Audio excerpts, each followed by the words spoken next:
afternoon, evening, night, or early day when it's still dark, but it's called morning, whatever time it is that you happen to be tuning in. I am Jared Johnson, the Jared J. Joining me today is a first-time guest to the channel. He is a lead teacher for Green Oaks Adult Learning, a part of Green Oaks Education and Support. Please welcome me. Join me, you can welcome me too, but I'm always here. Join me in welcoming Jacob Weedman. Welcome, Jacob Weedman. Hello, Jared. Thank you for being here. You're very welcome. Indubitably. Now, if you've been following the channel, you may already have met Jacob Weedman's mom, Lee Weedman, who is the principal at Green Oaks Education and Support, where Jacob and I are both currently employed. So, Jacob, you and I have had some conversations before about a little game that started out called box ball with a peach basket involved. It's now called basketball. Mm-hmm. So, if you remember, how old were you when you first started playing basketball? Not really necessarily organized, just when you first dribbled a ball, played in a game. Probably like 7 or 8. Okay. Months or years? Years. Okay. Yeah. No, I started pretty late. Yeah. Most people nowadays 7 start. months. Honestly, yeah. 2 years old, some people. I mean, I probably did when I was younger, but when I actually started playing, I was probably 6, 7, 8, somewhere in there. Okay. All right. And it was around this same time that you first discovered your love for juicy fruit chewing gum, correct? No, I don't even think I've even had that. Really? Yeah, juicy fruit chewing gum? Yeah. I don't think I've ever had it. I should have really brought you some to try. I just figured you probably already loved it. Have you had high chews? Oh, yes. I found out about high chews when I was like 13. I did not discover those until a few years ago. A lady I work with said, "Oh, these are what Starburst wished they could be." Oh my gosh, they're so good. And the strawberry flavor? What? No, I like the grape the best, personally. Oh, strawberry is so much better. I can, any kind of high chew thus far, I've not found one that I don't like. But if I had to be boxed into choosing one, I would take the grape. Yeah. But okay. I'm not big on like artificial grape flavors. But artificial strawberry, you are bigger on. Yeah, at least when it's high chew. Well, so of all possible artificial strawberry options, as long as it's a high chew or ice cream or strawberry ice cream too. Okay, especially from Mad Mike's. So growing up, was there a particular basketball player whose game you tried to emulate? Chris Paul. Chris Paul. Yep. Okay. I used to love the feeling of getting an assist. Because it's kind of like a good neighbor, as Chris Paul would say. State Farm is there. I don't know like what it was, man. Assist. Cliff Paul, get him out of here. You have no interest in hearing his foolishness. No, his foolishness, man. So you might want to look at Cliff Paul and say, cease the caterwauling. But can I tell you, so this is the reason I don't like Cliff Paul. Okay. Because there's a commercial, and I think he's in the commercial. I don't know. But it's basically a commercial, and they say, no good Clippers. So, and I'm a Clippers fan. Oh. So all the time. That's all it took. My family continuously continuously says to me whenever the Clippers are on, no good Clippers. It's so ridiculous. the domino effect and the fallout from that comment is what really did it Yes. for you. I don't know if Cliff Paul is actually in that commercial. I think I blame him more than is. I don't remember for sure about that one, but so Chris Paul was the guy that you wanted to emulate your game after. Yeah. What was it specifically? You said you love the feeling of getting an assist. I just he had a good mix of like street ball flair and just actually playing the game the right way. And I grew up doing a lot of street ball tricks and everything else too. Okay. So kind of being able to add that into the game in an appropriate way, I thought it was something I could model. I do think Chris Paul is one of the best point guards that the league has ever seen. Without a champion. If you have seen, with or without, I don't worry about that as far as if we're talking about individual talent players, and leadership abilities. Because a point guard is all about how you can lead your team. Yeah. How do you control the game, control the pace of the game, dictate the outcome of the game? Yeah. Chris Paul, I think, is definitely one of the best. So as I mentioned before, some of the audience may have met Lee Weedman, Yes. your mom, and one of my bosses, principal at our school. So she started working there when you were a few months old.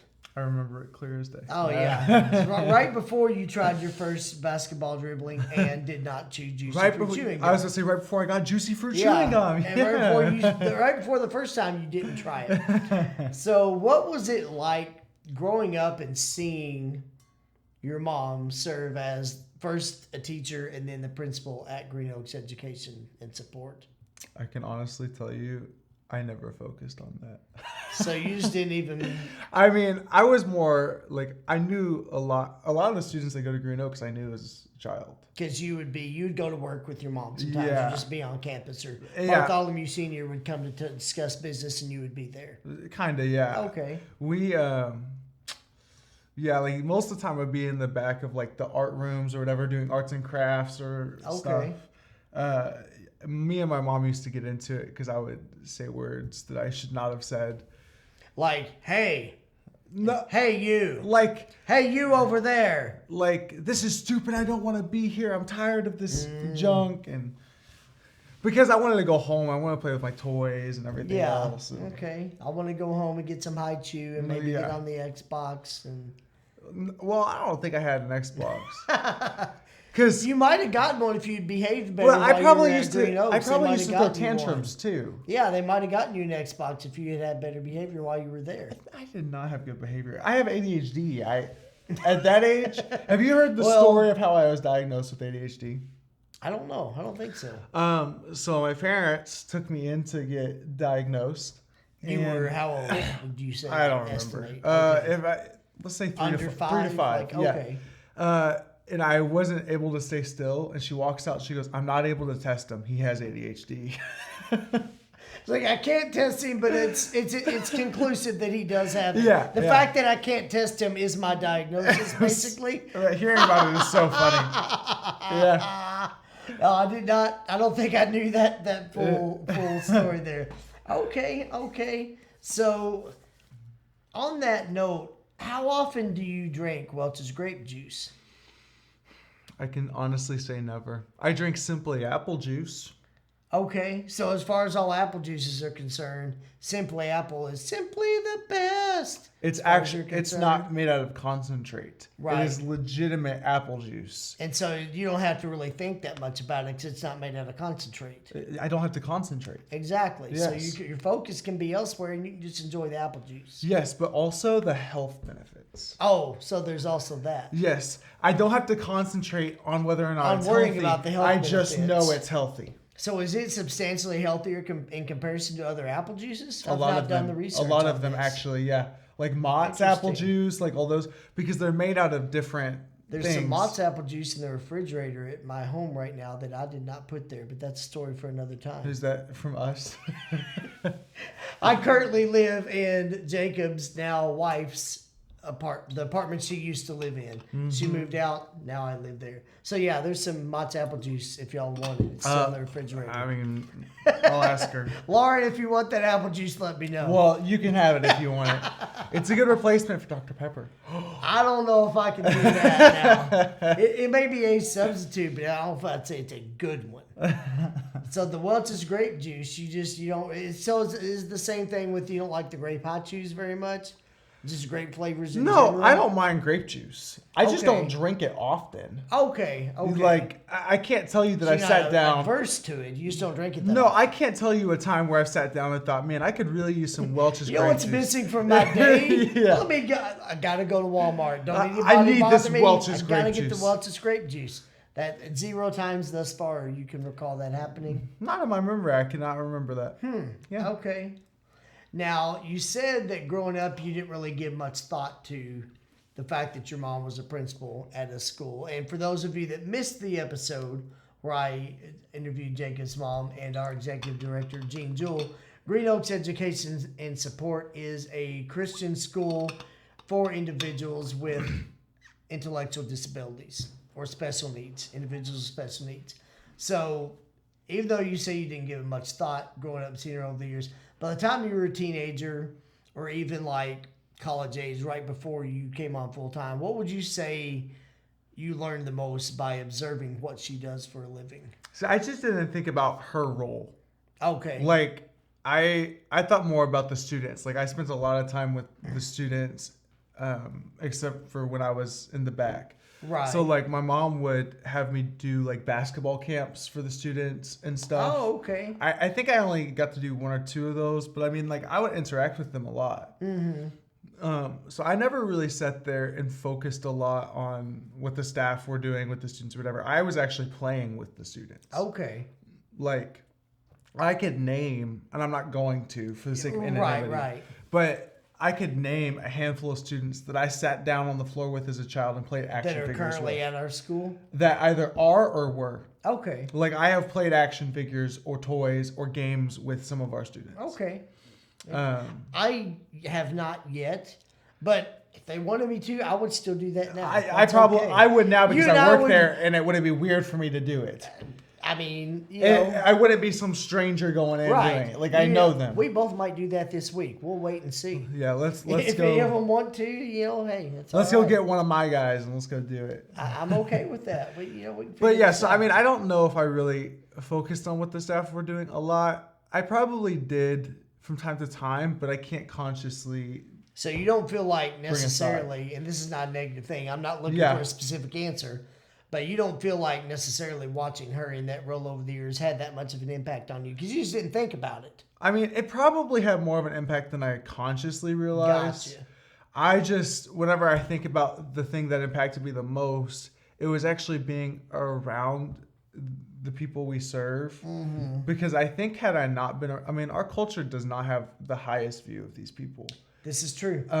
They have a very low view of them, and being around them actually made me love them more, Okay. and actually made me realize, no, they're worthy of respect. Because growing up, the people I grew up around, I guarantee most of them do not have a high view of these people. So to contrast, if you hadn't grown up there in that environment and you were just, because you went to public school, Yeah. you had your own friend groups and whatever, you might have a completely different outlook right now. Yeah.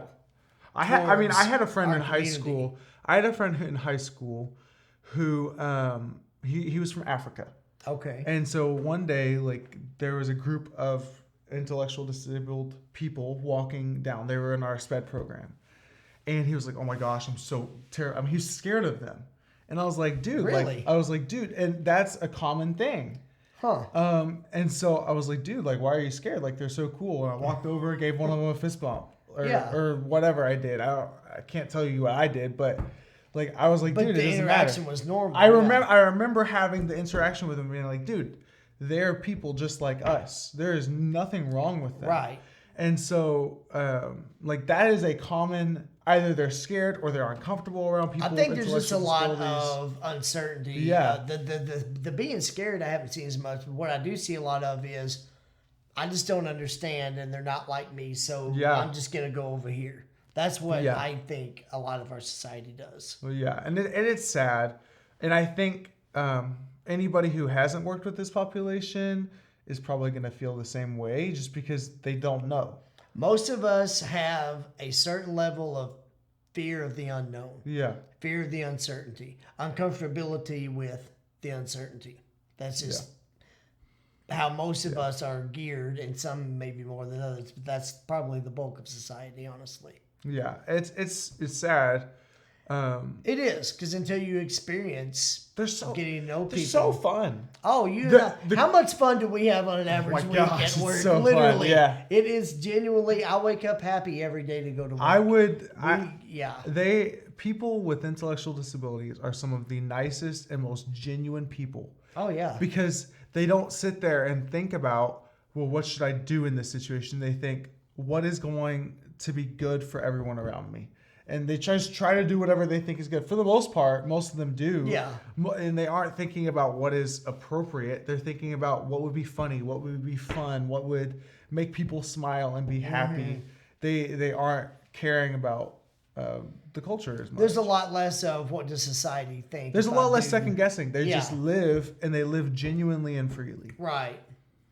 So, and I think that is something that I am learning from them. Right. Yeah. Is to be unashamed of who I am in Christ and outside of Christ. Right. Well, really in Christ, everything I am. But I get what you're saying, like, just in general and also in Christ. Yeah, like in general and specifically in my faith. Yeah. Just to be unashamed of who God has made me and just to live freely and genuinely. Mm-hmm. Okay.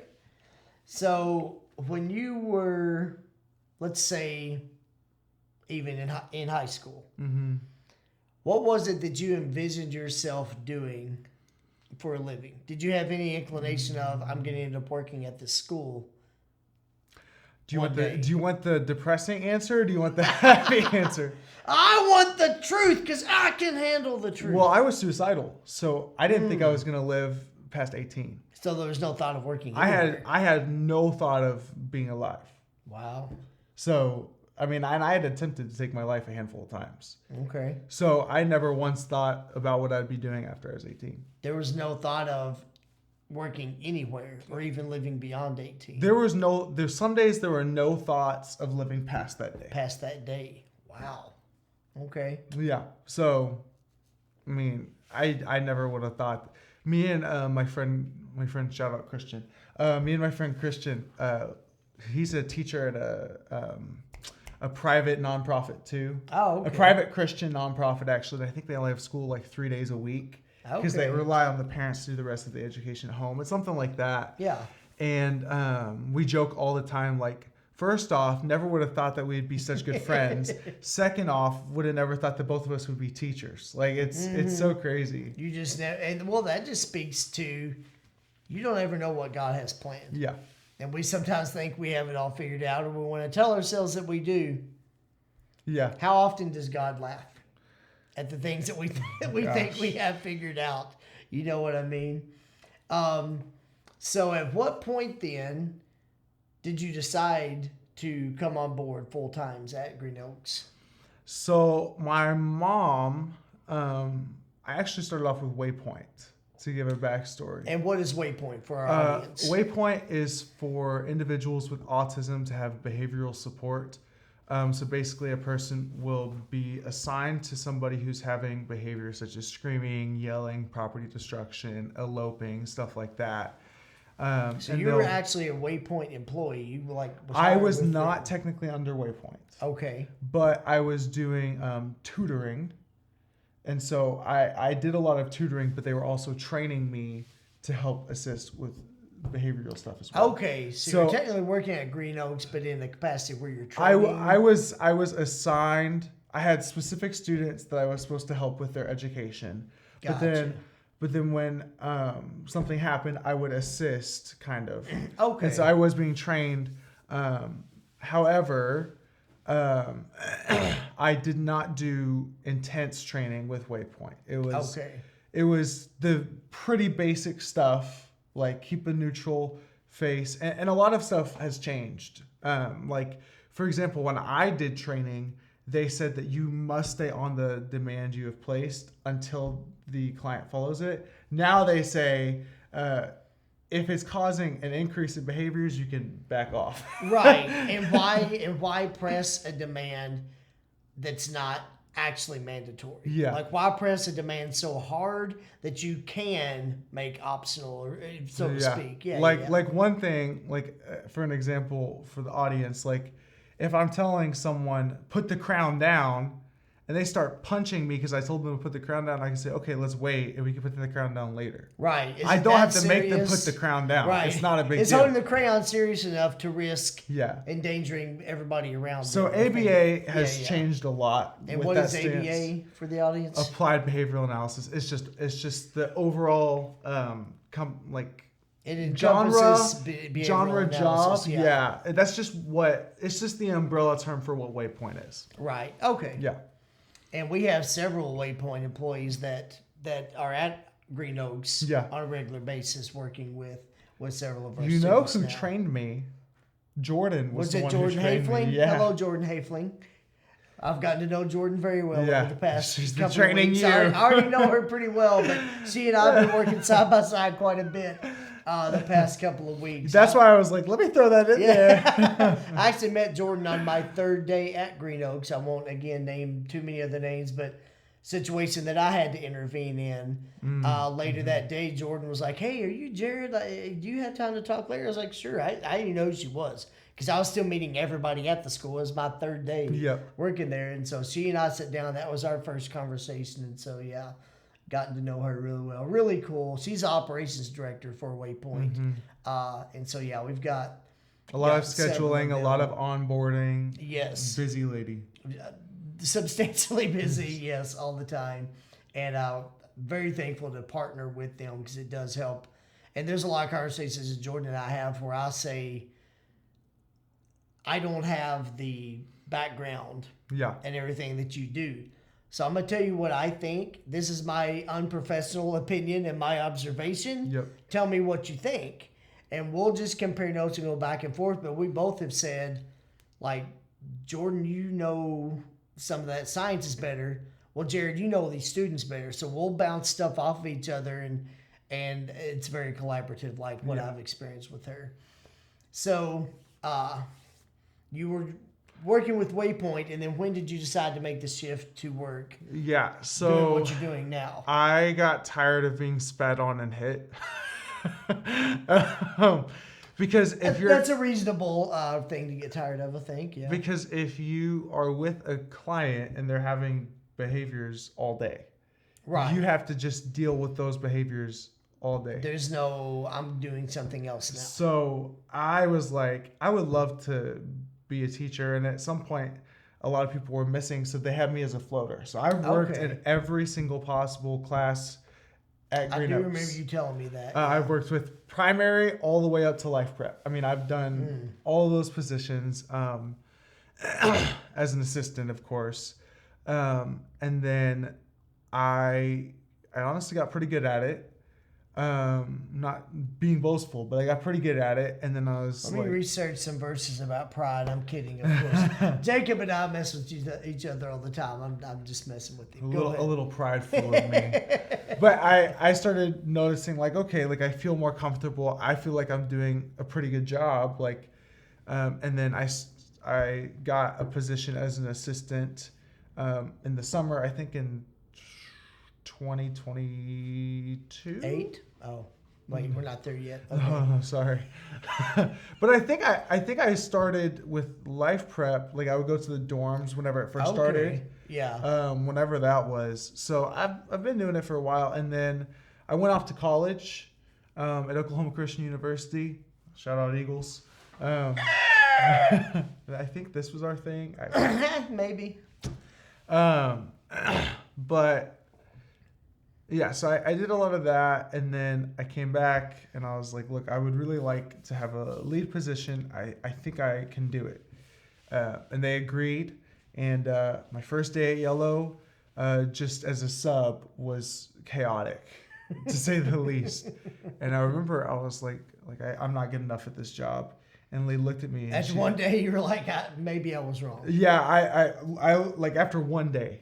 And so I walked up to Lee and I was like, yeah, I don't think I could work with Yellow. And she looked at me. She said, actually, that's the class that we're going to put you in as the Little lead. did you know. Here's the deal, son. Yeah. I mean, it was one of the hardest days for me. Really? Because I didn't know any of the students in there. And there were a couple of them. I mean, I got punched in the chest that day.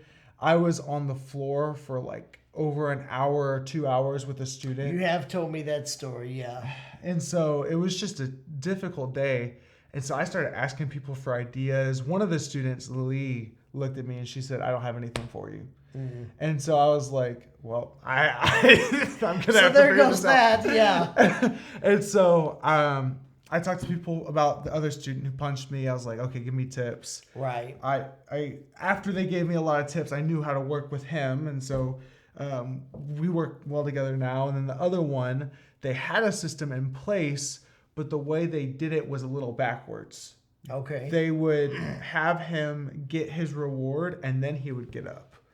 I would have him get up and then get his reward. Actually earn the reward. So once he got up, I'd say, okay, here you go. And then after that, so that second day, and I mean, he had been at his desk for like from what I understand, like a month or two straight. I mean, he hadn't moved. And so by the end of that day, he was kind of doing stuff again. And so I walked in and I was like, I think I can do this. I was like, what a difference a day can make. I was like, I think I need help. I need mentoring. I need like guidance on how to do stuff. Because in terms of working just with the students, as an assistant, like I was doing fine, but I was not as ready to be a lead as I thought I was. Right. I wasn't ready for all the behind the scenes stuff. And so I got a lot of help, and then people got me up to speed. So yeah. So that was about when I started.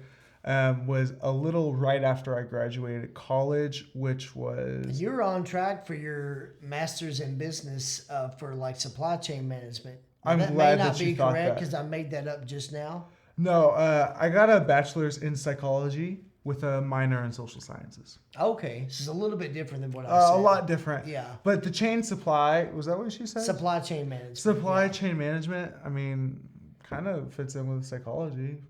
You have to understand who you're selling to. You could You make could twist to make it. that work. Yeah, we can figure out how to apply that. There is such thing as business psychology, so. There is, and applied sciences. So we can apply the sciences of the supply chain management to the psychology of the human psyche. I could apply the psychology of business to supply chain management. I was gonna keep going. You were on a good trail there. I thought, and then it derailed. Yeah. As things sometimes. And then psychologically it shut off. Psychologically, you trailed off because the supply chain went in the wrong I direction. think I need to go back and get another bachelor's. Yeah. Let me know when you want to start on that. So shifting from supply chain management, tell us about when you accepted Jesus as your Lord and Savior. How old were you? Was there someone that helped lead you to Christ? What did that look like? So I grew up in a Christian home. I mean, you know my mother. I've met your mom. Yeah. I haven't met Bartholomew Sr. yet, but He's also I know your a mom Christian. pretty well. Yes, I grew up in a Christian home, so I heard about Jesus all the time, but I was like, this stuff, You weren't really buying into it. I did when I was younger, for sure, but I grew up with depression and anxiety and just all this other stuff, and I mean, my life was pretty tough, and so I think it was my 8th grade year. I'd had my second heart surgery. Did you know I had heart surgeries? This is news to me. No, let alone a second one. No. Yeah, I had my second heart surgery. By the 8th grade. Mm-hmm. Okay. I had my first one in 7th grade, my second one in 8th grade. I had something called supraventricular tachycardia, SVT for short. So basically, if your heart is an electrical system and it flows through, my heart was doing this. And so my highest heart rate that I remember was 296 beats per minute. Is that all? Yeah, that's all. Okay. So it was almost triple of what a high end of the heart was now, the regular supposed to be. Did they, or do you even remember, did the doctors equate that with anxiety? Like, did they think you were so anxious equated that's to a why your heart heart attack. was pounding, or... They said if I was an adult, they would have called it a heart attack. Basically, I had an extra electrical wire in my heart, so to speak. Yeah. So they went in, and my first surgery, they did an ablation where they went into my major arteries, and they put tubes in and either superheated or super froze the extra cord. Wow. Okay. But they didn't fully do it. So I was like part of the point zeros, however many zeros, like 20 zeros, 82nd degree. 1% chance of people who have to get a second ablation to get the problem done. And so after I had to get the second one, that was about when I had at the time fully denounced Jesus. And then skip a few years, I had gotten involved, and I won't go above PG on your podcast. I do appreciate but that. I had gotten into some Your life started heading some in a pretty direction bad that you stuff. didn't want it to go in. I had gotten into some Okay. stuff that I probably could have gone to jail for. I mean, I was pretty bad off. This was like early high school, would you Yeah. But then probably my sophomore year was the first time I encountered Jesus. I was at church camp, and I had talked to, it was the summer after sophomore year, leading into junior year. So I was about 15, 16, right before 16. And um, so I encountered Jesus. I had skipped time alone with God, and my friend who I met with this morning at 7 a.m. Oh, okay. His name is Jeff Rao, and Jeff walked in the cabin while I was skipping time alone with God at church camp. And he was like, "Why are you in here? Like, you're supposed to be out, like, spending time with God." And I was like, "This is stupid. God isn't real." And So you had gone to the point where you Yeah. were questioning God's existence. I wasn't questioning it. I didn't believe God was real. Wow. And so Jeff looked at me and he said, "Tell me anything you think isn't in the Bible, and I'll show you it's there." So I was like, "Zombies." So he goes to the part where in the Bible where God puts flesh on the dry bones. Yes. And I was like, "That's not zombies. This is stupid." And then That's not what I meant. And then Yeah. same day, I met a pastor from another church. He's like, "Why are you so against God?" And I was like, "Because of my heart surgeries." And he was like, "Well, I actually have heart issues too." And then I tuned him out. And then, So was it, and I want to keep hearing what you're saying, but talking about your heart surgeries, was it because, and I'm this is a question because I don't know, but were you thinking like, if God's real, if the God I've been taught to believe in is real, and he does care about me, I wouldn't be going through this. Why am I going through this if there's a God? God must not be real. it's similar. along those lines? I just had the thought of, if God is real, he doesn't love me anyways. That was how I rationalized Okay. it. I thought it was about me. And so I thought that he could totally be real, but I was like, I don't want to know him. He's not somebody worth my time because So he at hates first me. it was more of, there might be a God, but he clearly doesn't love me, so why should I? Why care? should I even look into it? Why does it matter? And I was like, I just don't think this thing is real, because if it is real, he sucks and I don't want to know him. That was my That's where you thought ended up process. over So the I was next like, few I would rather years. just not even think about it. But so that same day or the day after, I was in the back at church camp. My arms were crossed. I was like this. I love telling people this story. And so my arms are, and I'm thinking to myself, like, God isn't real. Everybody in this room is going to realize They're all delusional. they're all going to die and realize God isn't real. That was the type of stuff I was thinking. And then I hear this call from my heart, and the Lord says to me, "Go proclaim the love I have for you. Go profess all I've done for you. Go tell people of how good I am." Just all these things. I started weeping, and I gave my life to Jesus. So it's in that moment, there's this overwhelming Yeah. feeling of, I'm speaking to you about this. Yes. But then I didn't have proper discipleship. So I fell. Man, I'm sorry, but how much a difference does that make? Huge difference. I don't think sometimes Our church. we in the church realize how imperative discipleship is for believers at any stage. Yeah. Sorry, I didn't mean to cut you off, but No. but literally there's such an absence of that. And not in every single church, don't get me wrong.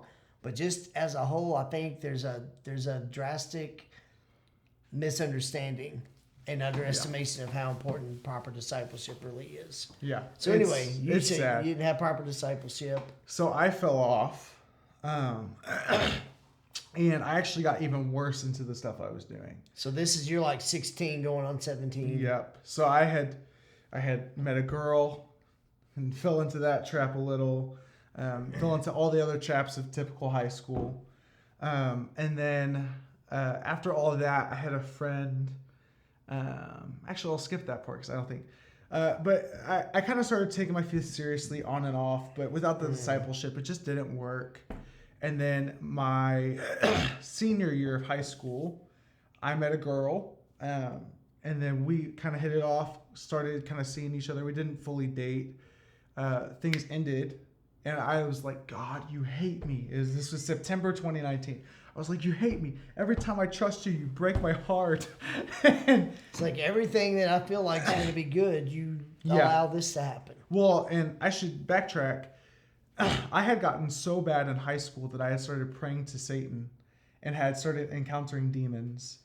And So you were like legit. You're not saying that, and I'm pretty sure I understand, but just so everybody knows, you weren't saying like metaphorically. You're saying you were seeking out, praying to Lucifer. I would literally look at Satan and so my grandfather was diagnosed with cancer around the time that I tried to give my life to Christ again after the first time.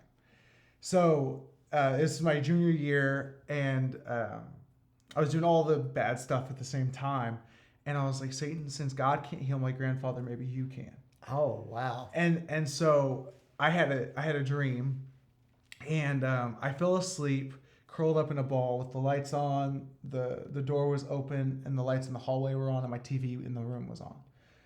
And so I fall asleep, curled in a ball, and I have this dream. So like the 2D stairwell, like where you go there, and then you just keep going over and over. Yeah. So I had a dream that a doll with a knife was trying to chase me and kill me. A doll with a knife? Yes. What's his name, Chucky? Maybe Annabelle. Okay. But it shifted, and it was this long, shadowy figure trying to chase me and kill me. And I wake up, my arms are like this. I can't move. All the lights are off, and my parents were asleep, so it wasn't Okay, like. that's what I was about to ask. Were you at home? All the lights were off. My TV was off, and the door. And actually, I think the door was closed when I woke up.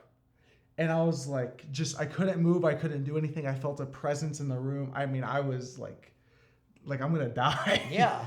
And at the time, I had been struggling with like knowing if I had control of my body, because sometimes I would get these urges to choke myself or scratch myself, and sometimes I would go through with it, and I was like just losing control of everything. And I was like, okay, I should probably stop. And so that happened, and then the September 2019 thing happened. And so I was driving home, and I had said September 2019 I was going to find a different God to follow, because I knew God was real. So at that time, you had cycled back to, you've proven to me that you're real, but I don't want to know. But I'm done I don't like you. dealing with you because I keep getting disappointed. You don't make my life the way I want it to be. Right. I really want to be my own God, so to speak. Yeah. I want to rule my own life, and you're not doing this for I me. want to do what feels good, and you tell me I can't. Right. And then when I don't do what feels good and I listen to you, bad things still happen, so what's the point? Now, at that point, had you, after that dream and that experience you had, did you also decide, okay, maybe Lucifer's not the answer? I had, yeah. So I was going to become a Muslim. Okay. You were just like, I got to explore something. I got to find... But I've talked to Muslims on missions, and they'll say, like you can earn your way to heaven. And I've looked at them and I've said, I've done too many sins. And I'll go through the list of all the sins I've done. And I've had a few of them laugh and be like, yeah, you can't. Really? Yeah. So any glimmer of hope you had that this might work, they tell you to your face, well, yeah, you're right. You're a lost cause. And so I've looked at them and I've Wow. said, that's why I know Jesus is God. Because Jesus is the only God who is actually strong enough to save a man like me. Okay. So exploring these other options led you back to... So actually what led me back to it was him. I was driving home one night, and I've been complaining about all this stuff. And the Lord clear his day. Jacob, pull over. We need to talk. And I was like, no. And I cussed at him. He was like, pull over. Was it definitive that you knew that this was God? It was the exact same way it was the first time. That's what I was... Okay. That's how it felt, that at clear, least. yeah. I felt like it was that clear. And I was like, no. Like, I'm tired of you. Like, I hate you. I all got this nothing stuff. to say to you that you want to hear. So I finally made a U-turn, which I realized a few years ago, or a couple of years ago. So a few years after that, I realized the U-turn represented my full repentance, because I made a turn. I like that. And so I pulled over into the Pizza Hut parking lot. I could still to this day show you what parking lot I pulled into. And I'm not going to, I can't give you the exact of what was said to me, but it was along the lines of, you've been complaining about this, and this. And then he showed the visions of all the people that I've been doing the same things to. He was like, yeah, you do this, and this to these people. And I was like, you're right. I was like, I'm okay. You know what that reminds me of? When Nathan went to David after his affair with Bathsheba and gave him that hypothetical thing about a man that stole somebody else's property. What would you do? David said, well, who is this man? He needs to be put to death. Yeah. Nathan said, you foolish man. The This man I is speak you. of is you. That's exactly what I thought of when you told me that. It was crazy. And I mean, I've had my ups and downs. I haven't been perfect, but since that point, Guess that was what? where I Neither was is any like, of the rest of us. I mean, so. there have been times where I would get, I have this I've had this new philosophy for years, because of how present and evident the Lord has been in my life. I have looked at friends before and I've been like, I am chronically depressed, but I'm not even going to try to kill myself because I know he would just wake me up and make him speak for his purposes anyways. That has been my, like, I literally told Lauren one day, I was like, Lauren, I'm going to, like, if I ever try to kill myself, he would make me wake up in an ICU with only the ability to use my tongue, and he would start speaking for me. Like, that is how I feel. Yeah. And I was like, I would not be able to move my body to ever try to hurt myself again. The only thing I would be able to do is speak his praises and glory and goodness. Like, that is how intimate he has been with That's me. how far you've come from. That is not how far I've come. That is how far he is, the lengths that he's gone to save me. Yeah. I mean, he has been so abundantly intimate in my life. Yeah. So I don't even try to, I mean, I haven't tried any of that stuff. I have it somewhere on my phone. It's been over a year since I've self-harmed. Okay. And I mean, he's given me complete deliverance from so many different things. Actually, I think it's almost been 2. I mean, it's been a crazy, crazy, crazy journey. But I mean, he has been totally faithful. So. Yeah. Well, that speaks a lot to the fact that he loves us so much.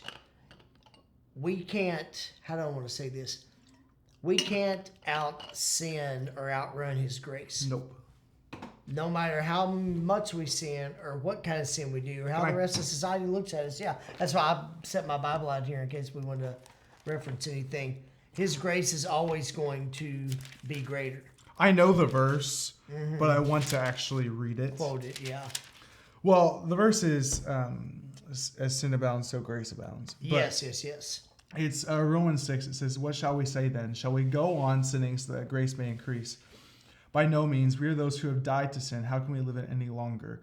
And then he continues a little bit. I'm trying to find the exact verse that says, okay, found it. What then? Shall we sin because we are not under the law, but under... No, that's not it either. Do you know where the verse is? I know the verse you're speaking of. I don't know exactly what it is. I just ruined your whole podcast. No, it's okay. We got to start over. I'm kidding. No. But the verse says, as sin abounds, so grace abounds. But, Yes. But we should still not continue on in sin. Yeah, Paul's point of saying that is just because God's grace is greater than our sin doesn't mean that he doesn't use this term, but basically we have a license to sin. Yeah. It doesn't mean you just sin recklessly and unabashedly because you know God's grace is better. When you're truly in a relationship, you love and respect God enough to not want to continue sinning. Yeah. And one thing I'll tell people is, because I accepted Christ when I was 7 years old.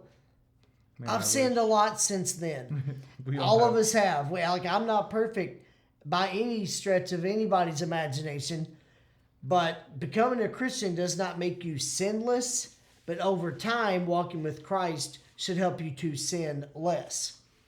That's how I like to put it with people. It's not sinless, but you might sin less. I always tell people it's not the standard of sinlessness, it's the standard of holiness. Yeah. So there was a point, and I'm not going to get into details. There was a point I was struggling with a sin, and I had been doing really, really well with this specific sin struggle that I had. And one day I kind of slipped up, but it wasn't technically sin. Okay. There was a way where I could say, I didn't technically sin. And I looked up, and it was a 50-50 thing where people would say, this is a sin, and then some people would say it wasn't. It was completely divided. And I found out it was a gray area. And I looked at myself, and I reflected, and I was like, I don't think Christ is calling me to be sinless. Because, I mean, who cares if you just live this completely even life? The standard for us is to be holy, is to be as far from sin as possible. Right. It's not to be right on the edge and then, I didn't sin that day. It's to be as far away from sin as possible, to look as different. As much like Jesus as possible. And to look as different from the world as possible. Right. And so that's kind of my standard. Yeah. Well, and to your point, he doesn't have the expectation that we can be sinless because we can't. Mm-hmm. God knows that we're never going to be perfect. We're not going to be sinless. Yeah. But his grace covers our sin. His grace is greater than our sin. And when we put our faith in Jesus, for what he did on the cross for us. That's his blood atones for our sins. Yeah. We aren't ever going to be perfect. Yeah. My goodness, if I had to worry about getting to heaven based on my own merits, I don't stand a chance. No. None of us do. Anybody that thinks they can be good enough to get to heaven, how? You show me that. Show me that. Show me how am I ever going to be better than the sin that I've done? If I do one good thing, I'm going to do 10 more bad things. Any of us. Like, I can't, how much good do I think I have to do to outweigh the sin in my life? And even if it's a 51 to 49%, that's not the standard. Yeah. The standard is a relationship with Christ.